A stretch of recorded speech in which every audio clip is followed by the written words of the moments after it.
ఇశ్రాయేలు సైన్యమునకు ముందు నడచిన దైవమా, ఇశ్రాయేలు సైన్యమునకు ముందు నడచిన దైవమా, నేడు మాతో కూడా నుండి మమ్ము నడిపించుమా, నేడు మాతో కూడా నుండి మమ్ము నడిపించుమా.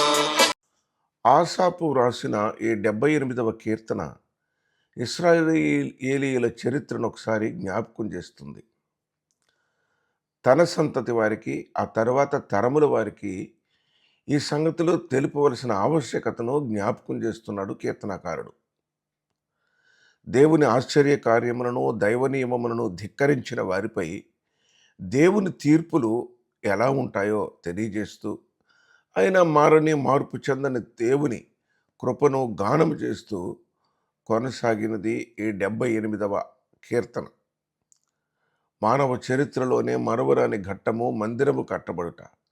అందుకొరకే దేవాది దేవుడు తన హృదయానుసారుడైన దావీదును కోరుకొని గొర్రెలు కాయువారిని ఇశ్రాయేలు కాపరిగా మార్చినాడు. అతని యథార్థతను, అతని నేర్పరితనమును, రాజుగా తను చేసిన గొప్ప కార్యములను శ్లాఘిస్తూ ఈ కీర్తన ముగించినాడు కీర్తనకారుడు.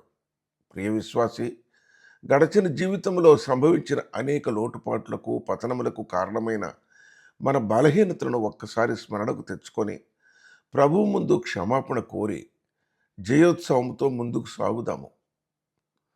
యేసు క్రీస్తు కాపరత్వము అను కాడి క్రిందకి వద్దాము. ఆ రీతిగా పరిశుద్ధాత్ముడు మనలను నడిపించి మన ప్రభువు రాకడ కొరకు సిద్ధపరచునుగాక. ఆమెన్.